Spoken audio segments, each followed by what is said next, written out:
우리 옆 사람 인사 좀 하실래요? 사랑하고 축복합니다.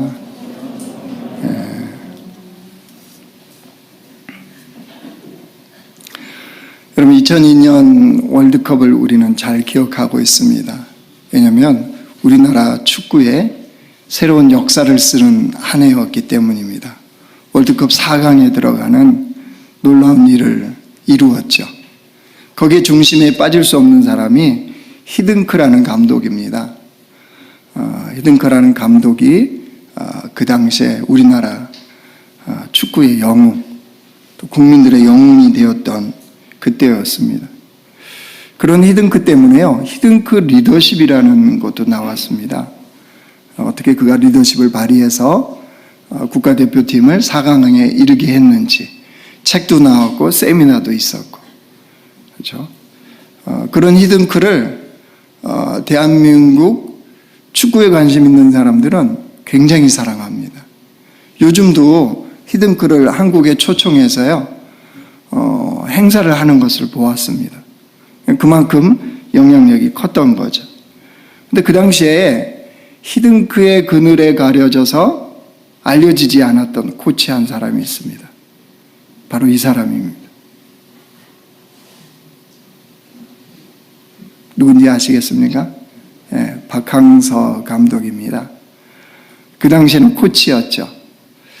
2017년도에요, 이분이 베트남으로 갔습니다. 베트남에서 소위 말해서 국가대표팀 감독으로 그를 데려간 겁니다. 네, 그 당시에 베트남은요, 축구의 후진국, 세계에서는 뭐 말할 것도 없고 그 동남아 쪽에서도 축구의 후진국으로 알려진 나라였습니다. 근데 이 박항서 감독이 가면서부터요, 축구가 달라지기 시작했어요. 물론 우리 믿는 사람들은 그가 하나님 앞에 기도하는 이런 모습도 아주 인상 깊게 보았을 겁니다. 근데 그가 가면서부터 축구팀이 달라졌는데 23세 이하 동남아시안 게임, 여기서 한 번도 우승하지 못했는데 베트남 23세 이하 팀이 우승을 했습니다. 국가대표팀도 박항서 감독이 맡았는데요, 베트남에요. 그 대표팀이 돌풍을 일으켰습니다. 가는 곳마다 이제 승리를 하는 겁니다. 국민들이 열광을 하기 시작했습니다. 지금은 동남아 축구의 명가로 자리를 잡았대요. 누가요? 베트남 축구팀이요. 그래서 박항서 감독은요, 요즘에 좀 시들어졌는데 박항서 매직이라고 들어보셨습니까? 우리는 히든크만 기억하는데 아니요, 베트남에서는 히든크 이상으로 여기고 있답니다. 박항서 감독을. 올해까지 아마 감독을 하고 내년에는 한국에서 부르면 대표팀 감독으로는 안 온답니다. 안 오는데 축구의 발전을 위해서 어떤 형태로든 한국에 기여하고 싶다, 이런 이야기를 했는데요. 지금도 베트남 국가대표팀이 경기를 하면 그 관중들이 베트남 국기를 흔들 뿐만 아니라 태극기를 들고 같이 응원을 한답니다. 그래서 한국을 한국 그런답니다, 그들은. 그래서 이 응원을 하고, 지금은 모르겠는데요, 1, 2년 전만 해도 한국 사람들이 베트남을 가면요, 그렇게 환호를 해준답니다. 혹시 베트남 가실 분들은 박항서 감독이 있을 때 가셔야 돼요.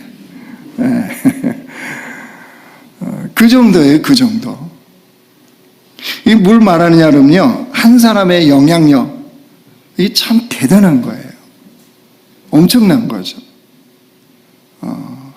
이것을 말하려고 하는 겁니다. 이는 우리가 그리스도인으로 이 땅을 살아가는 사람들이잖아요. 나 한 사람이 그리스도인으로서 무슨 영향력이 있을까? 그렇지 않다는 겁니다. 그리스도인으로서 이 땅에서 온전하게 우리가 살아갈 때 그 영향력은 대단하다는 겁니다.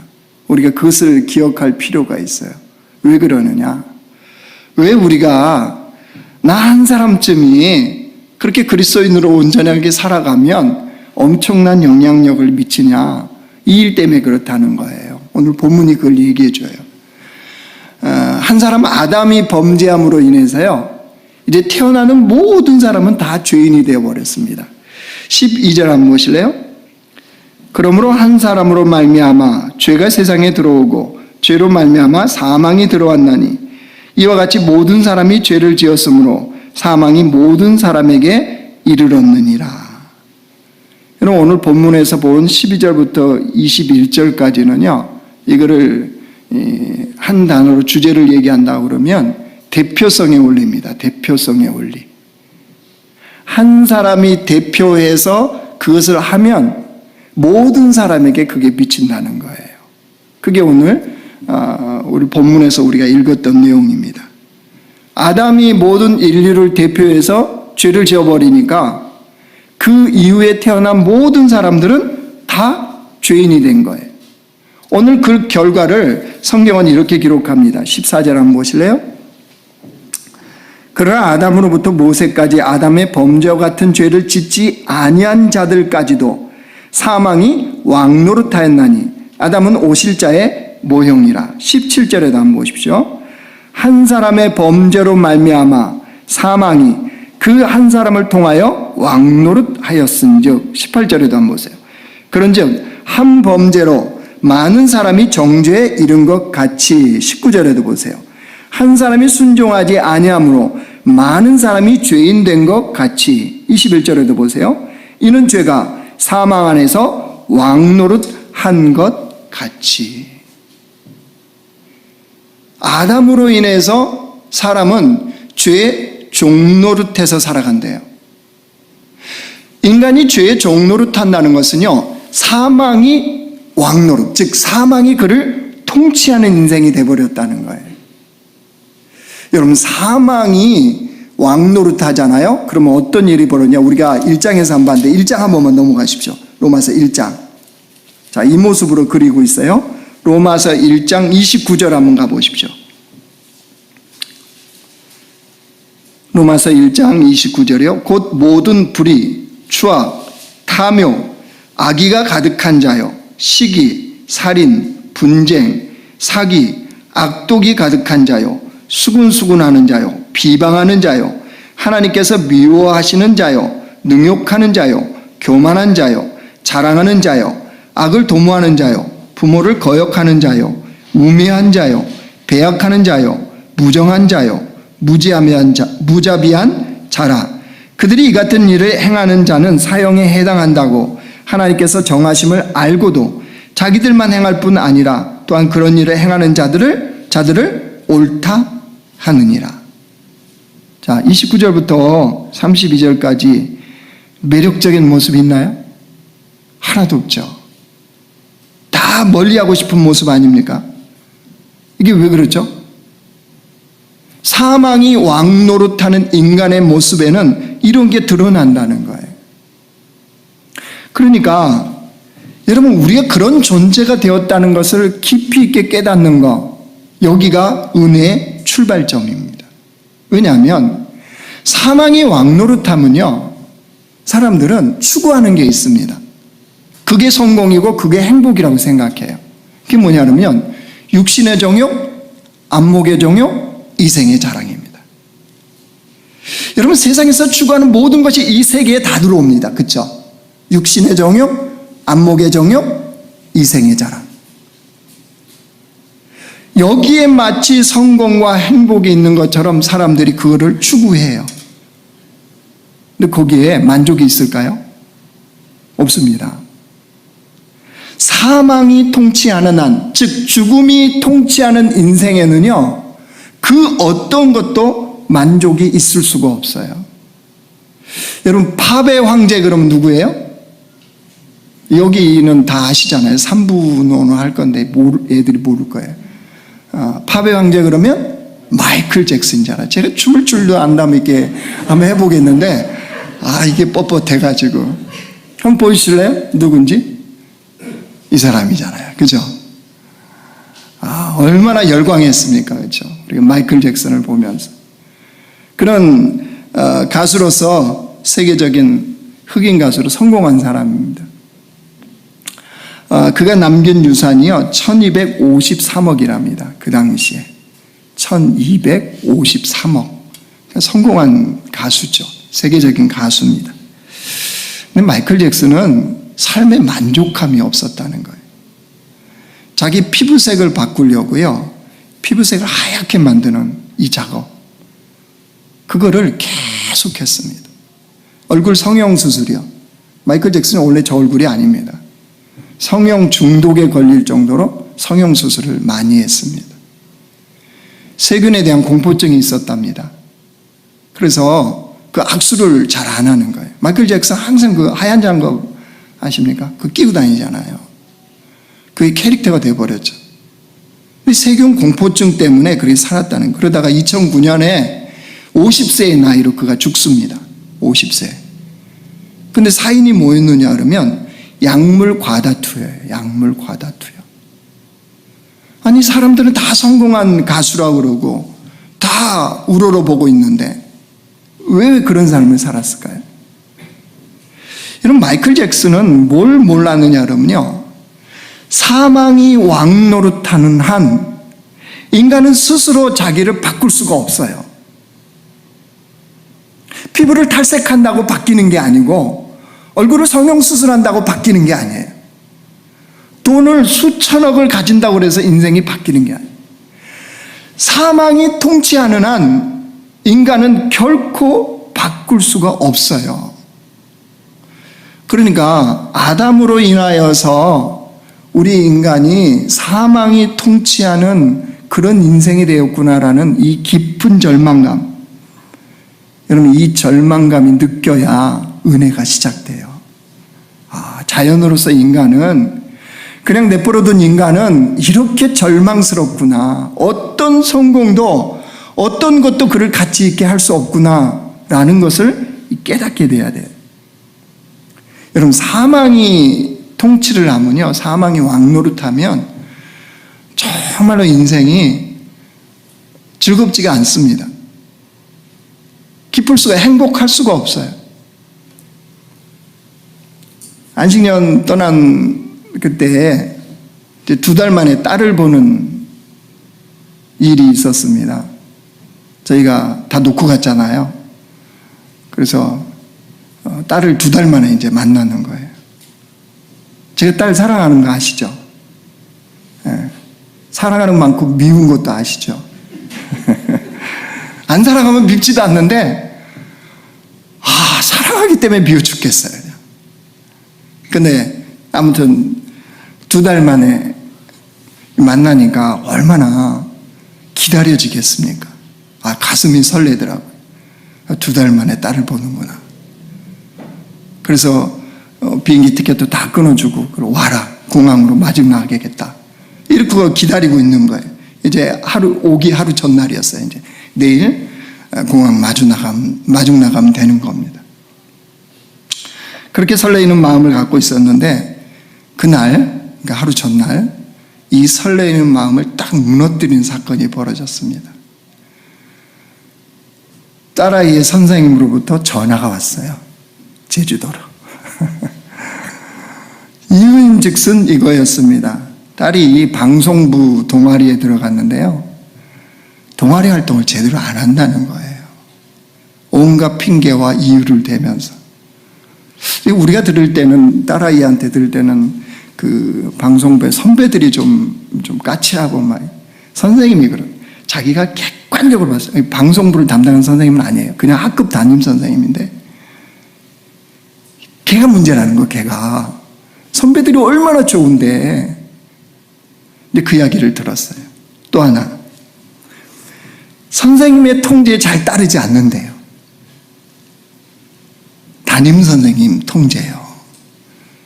그 담임 선생님이 저하고 연배가 비슷하대요, 이제. 그래서 이제 얼마 안 있어서 은퇴하신다고 그러더라고요. 딸 이야기를 들으면 저하고 비슷하게 생겼대요. 그건 조금 기분이 그런데. 자기 싫대요, 담임 선생님이. 그럼 왜 그러냐 그랬더니, 뭐 이렇게 저렇게 통제를 한대요. 우리는 들은 대로만 듣고 있잖아요. 근데 사실 이제 담임 선생님하고 많이 친해졌어요. 학부모가 담임선생님하고 친해졌다는 건 이건 문제가 있는 거거든요. 통제를 따르지 않는다.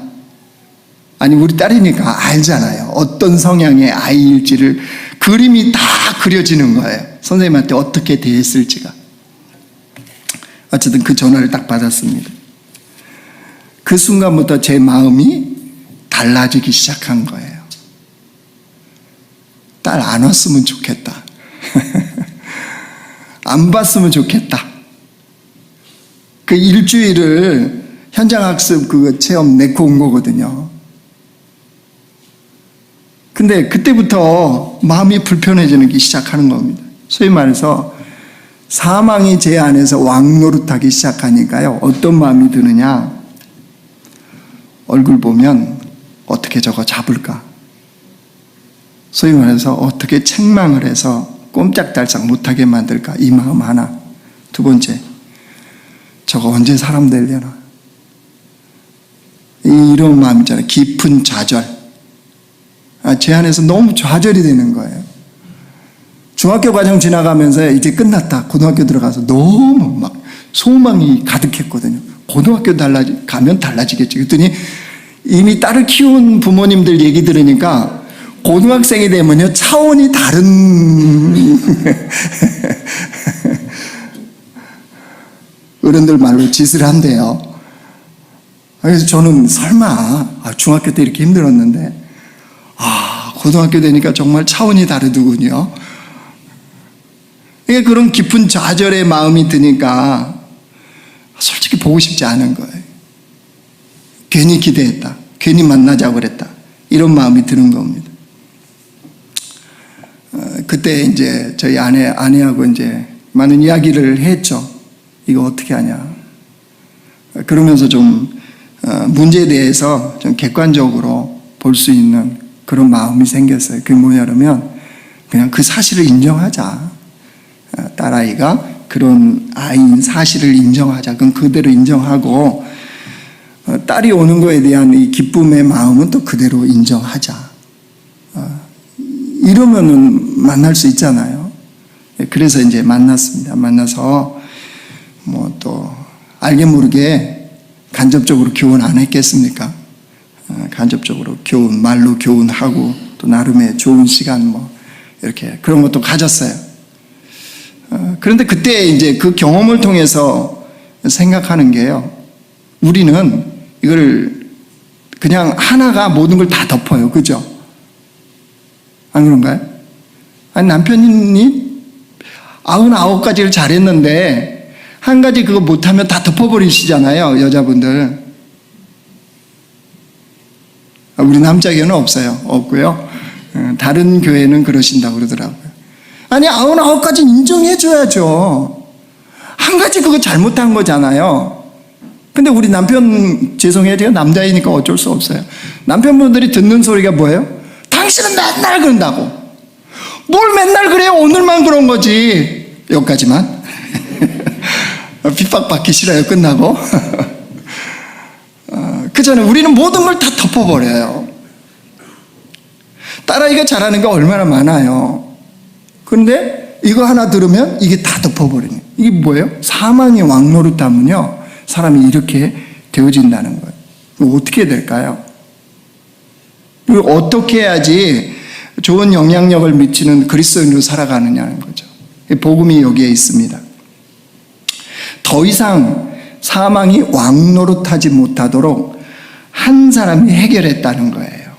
오늘 대표성에 올리라고 그랬잖아요. 한 사람 아담이 있고 한 분 예수 그리스도예요. 여러분 그 17절 한번 보세요. 지금부터 이 본문은 다 하반절만 보세요. 17절 중반절부터 보세요. 더욱 은혜와 의의 선물을 넘치게 받은 자들은 한 분 예수 그리스도를 통하여 생명 안에서 왕노릇 하리로다. 18절도요. 한 의로운 행위로 말미암아 많은 사람이 의롭다 하심을 받아 생명에 이르렀느니라. 19절에도요. 한 사람이 순종하심으로 많은 사람이 의인이 되리라. 21절이요.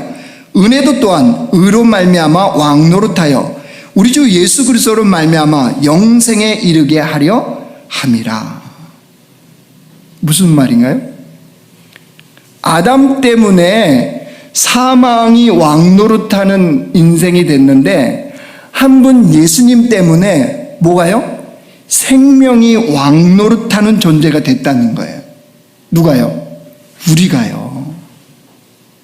여러분, 하나님의 계획은 우리가 생명이 왕노릇하는 자로 사는 거예요. 우리가 그 존재 자체가 그렇게 바뀌었어요. 이제 생명이 왕노릇하는 그런 존재로 우리가 바뀐 거예요. 현실은 어떨까요? 이 소리를 좀 줄여 보세요. 울리네요. 여기 앞쪽인지 뒤 스피커인지 모르겠는데. 여러분, 현실은 왜 생명이 왕노릇하는 존재로 살지 못할까요? 왜 여전히 사망이 왕노릇하는 사람처럼 살아가느냐는 거예요.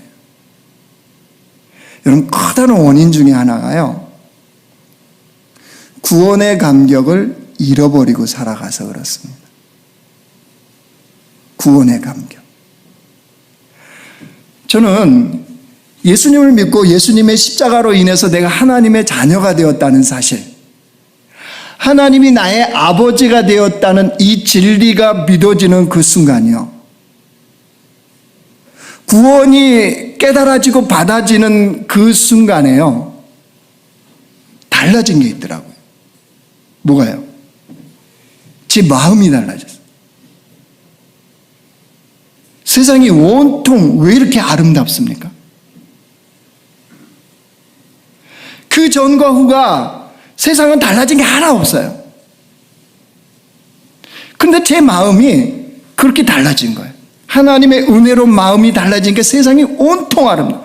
그 세상 속에 있는 사람들은요, 그들은 하나도 안 달라졌어요. 근데 제가 달라진 거예요. 그 사람들을 사랑하고 싶고, 그 사람들을 얼마든지 용서할 수 있을 것 같고, 그 구원의 감격이 내 안에 살아있으니까요, 내가 달라진 거예요. 내가. 여러분, 그때는 그 어떤 것도 문제될 게 없었습니다. 내가 돈이 없는 것도, 내가 건강이 없는 것도, 내가 명예가 없는 것도 문제될 수 없었어요. 온통 하나님이 나를 위하여 세상을 창조하셨고, 나를 위해서 세상을 움직이시는 것 같고, 하나님이 나만 사랑하시는 것 같고, 나만 집중해서 보는 것 같았어요. 뭐 하는 순간이요? 십자가의 구원의 진리가 믿어지는 순간이에요. 그런데 시간이 지나면서 달라지기 시작합니다.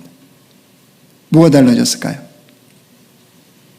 현실의 부족함이 점점 커 보이는 거예요. 아니, 분명히 전혀 문제될 게 없었던 것들이 훨씬 커 보이는 거예요. 그러면 뭐가 작아 보이는 거예요? 그 구원의 예수님은 점점 작아 보이는 거예요. 구원의 감격이 살아있을 때는요, 온통 예수님 그분만 있으면 다 되는, 세상에 있는 내가 안고 있는 문제들은요, 문제 될 게 없었어요. 아니, 문제조차도 되지 않았어요. 근데 시간이 지나면서 구원의 감격이 사라지니까 이게 이제 역전이 됩니다. 내 인생에 계신 예수님을 구하기보다 내 삶에 다른 것들로 채우기 위한 갈망, 노력, 이게 온통 내 삶을 차지하기 시작하는 거예요. 이러면 이게 뭐냐면요, 사망이 왕노릇하는 거예요. 사망. 가만히 생각해 보십시오. 내가 사는 인생에 나는 사망이 왕노릇하는 인생인지, 아니면 내 인생을 생명이 통치하고 있는지, 사망이 통치하고 있는지 생명이 통치하고 있는지를 가만히 보면 알아요. 여러분, 우리가 분명히 새겨야 되는 진리가 있습니다.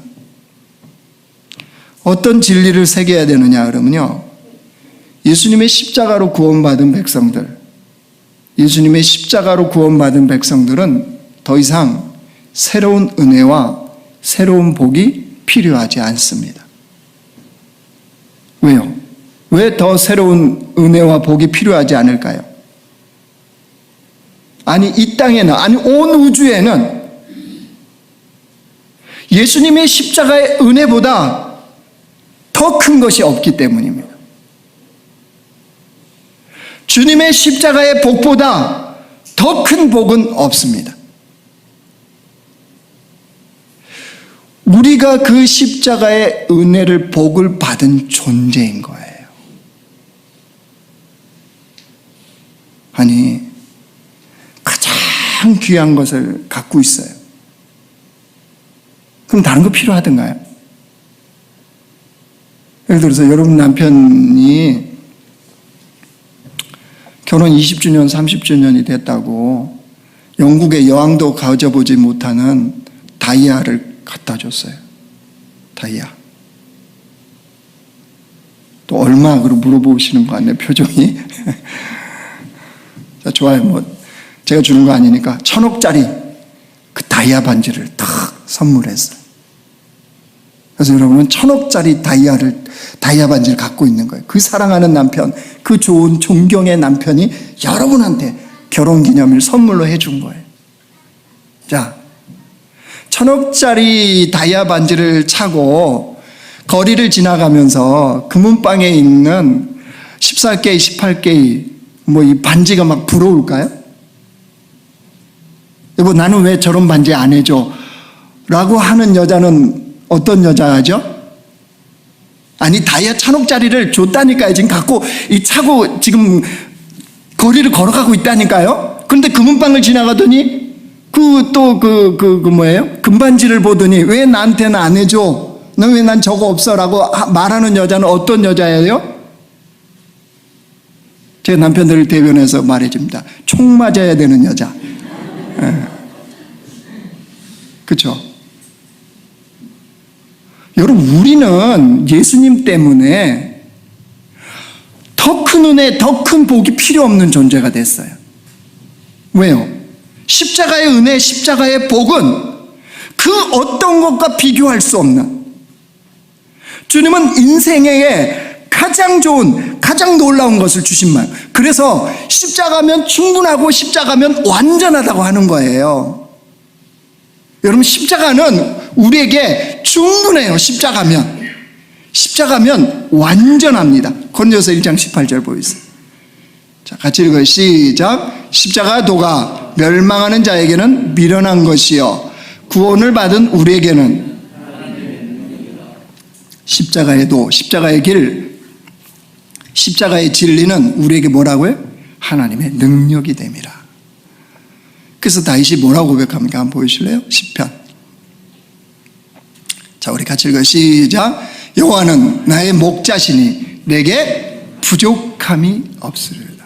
여러분, 십자가로 구원받은 백성들은요, 부족함이 없어요.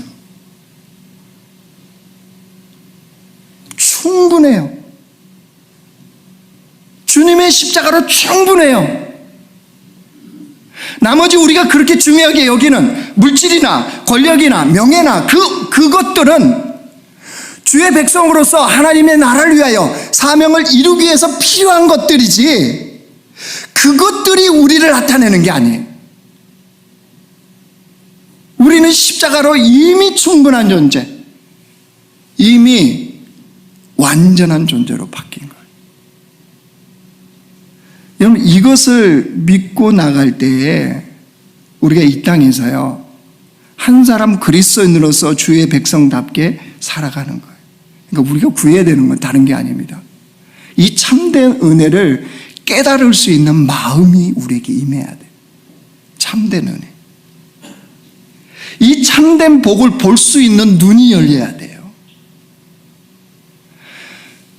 십자가로 완전하고 십자가로 충분한 은혜와 복을 받았는데 하나님의 백성들이 마치 없는 사람들처럼,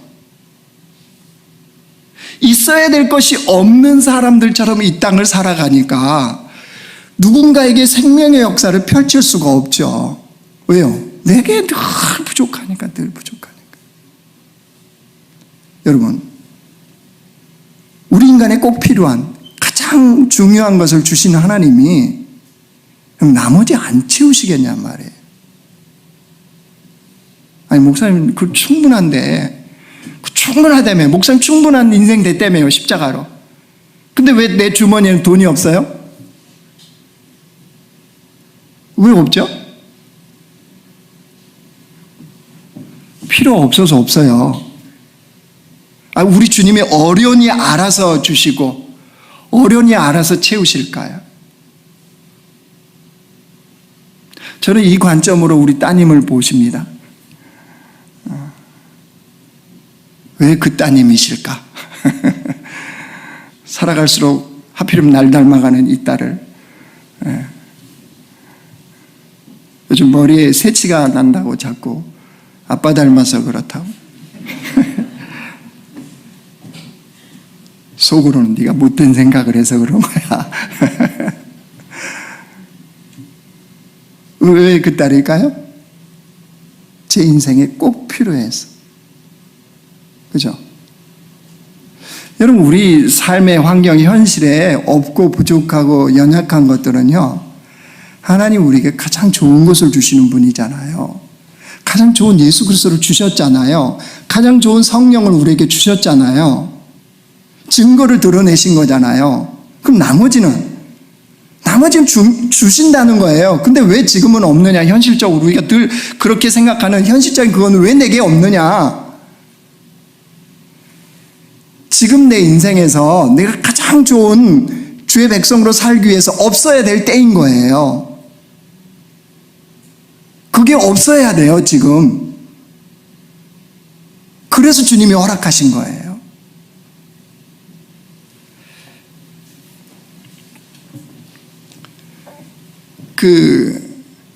헨리 나우엔이라고 있습니다. 한번 사진 한번 보여주실래요? 여러분 보시면 이분입니다. 책을 통해서 아마 많은 영성가라고 그러죠, 이분을.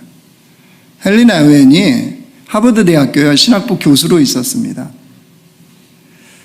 소위 말해서 세상으로 보면 정말 출세하고 잘 나가는 인생인 거죠. 근데 신학부에서 신학생들을 가르치는데요, 자기가 기쁘지가 않는 거예요. 아니, 다른 학문도 아니고 신학을 가르치잖아요, 신학을. 그리고 학생들은 장차 목회자가 될 사람들이잖아요. 그러면 그 가슴이 뛰어야 될 거 아니에요, 신학을 가르치는데. 근데 매 새로운 학기가 되면 하나도 안 기쁜 거예요. 강의를 들어가도 열정이 안 나는 거예요. 고민하기 시작했어요. 왜일까, 왜? 그러다가 이분이요, 어느 날 돌연히 교수직을 내려놓습니다. 그럼 어디로 가느냐, 여러분? 나리시 공동체라고요. 지적 장애인들이 있는 공동체로 들어가요. 거기로. 주변에서 어떻게 했을까요? 만류하고 난리가 났죠. 반대했죠. 당연하죠. 교수직을 내려놓고 지적 장애인들이 있는 공동체 가서 뭐 하는 거예요? 그 있는 사람들을 밥 먹여주고 씻겨주고 이런 일 하러 가는 거예요. 당연히 주변에서 만류를 했습니다. 본인은 어땠을까요?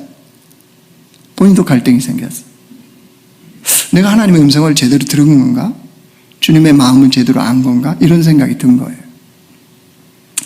그때 자신의 마음의 갈등, 기도, 또 하나님의 인도하심, 이거를 이제 자기가 일기 형태로 써요. 그거가 이제 책으로 출판이 됐습니다. 제목이 데이브레이크로 가는 길이라는 제목이에요. 데이브레이크로 가는 길. 한 10년 동안 이 책을 보면서요, 정말 많은 은혜를 누렸습니다. 분명한 거 이거였답니다. 신학부 교수로 있을 때는 생명력을 느끼지 못했는데 그 지적 장애인들이 있는 공동체 가서 별거 없잖아요. 밥 먹여주고 씻기고 같이 있어주고 대화하고. 이런데 그때는 자기 안에 생명이 흐르는 것 같더래요. 이분이 거기서 자신의 인생을 마감합니다. 마감하는데요, 사람들은 그렇다는 거예요. 그렇게 말한다는 거예요. 자기가 거기에 공동체에 들어가서 사람들을 섬기고 뭔가 봉사하고 이랬다고 생각하는데 아니라는 거예요. 자기는 그 공동체에 들어가서 그 사람들로부터 사랑을 받았고 그들이 자기의 친구가 되어줬대요. 그래서 자기는 너무 행복하고 너무 좋았다는 거예요. 여러분, 헨리 라우에는 왜 이런 삶을 사는 것이 가능했을까요? 왜 가능하죠? 여러분, 십자가로 충분한 인생이 된 사람들, 그 진리를 받아들이는 사람들은요, 생명이 왕노릇하는 이 삶을 선택하게 돼 있어요. 신학부 교수는 생명이 왕노릇하는 거 아니냐? 아니요, 그렇지 않아요. 그것을 해도, 나리시 공동체에 가도 생명이 왕노릇하는 삶을 추구하면 되는 거겠죠. 헨리 라우에는 거기가 그런 장소였던 거예요. 사랑하는 성도 여러분, 이 말씀을 정리하려고 합니다. 여러분, 우리는 십자가로 충분한 인생이 되었어요. 예수님 한 분으로 인하여서. 그 예수님으로 인하여 충분한 인생. 그래서 이제는 생명이 왕노릇하는 인생이 되었음을 우리가 잊어서는 안 됩니다. 그래서 우리가 구해야 될 것은 이 구원의 은혜의 감격이 우리 안에 사라지지 않도록, 이 구원의 감격이 언제나 내게 흐르는 그 은혜가 되어지도록 하나님께 우리는 구해야 됩니다. 그리고 우리 한 사람 한 사람이 하나님 보내신 우리 직장 공동체, 가정 공동체, 캠퍼스 공동체, 여러분 거기에 가서 생명이 왕노릇하는 자답게 살아야 돼요. 우리를 통해서 생명력이 전달돼요. 직장에 가면 직장 동료들이, 직장 사람들이 여러분하고 함께 일하고 싶어 해야 돼요. 그 사람이 오면 분위기가 좋고, 그 사람이 오면 왠지 함께 하고 싶고. 여러분, 이게 생명이 왕노릇하는 사람들이에요. 뭐가 엄하게 뛰어나서 뭔가 엄청나게 뭘 가져서가 아니고, 그 안에 예수 그리스도의 십자가의 생명이 왕노릇하기 때문에 그 사람을 보고 싶은 거예요. 사람들이 그 사람과 함께 일하고 싶은 거예요. 그 사람이 내 옆집 사람으로 살아줘서 좋은 거예요. 여러분, 우리가 그런 생명의 역사를 펼치는 자들이 됩시다. 한 분 예수 그리스도로 말미암아 우리는 그게 가능해졌어요. 잊지 마십시오. 우리는 예수님의 십자가로 충분한 존재가 됐어요. 아멘?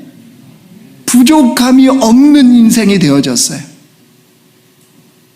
주님의 십자가는 완전하기 때문입니다. 여러분, 그 진리가 먼저 우리 안에 깨달아지는 이 은혜가 있어야 돼요. 그럴 때에 생명이 왕노릇하는 자답게 살아가는 삶이 가능해져요. 여러분, 이 한 주간, 하나님 주시는 이 한 주간을 생명이 왕노릇하는 그런 백성들로 살아가길 주의 이름으로 축원합니다.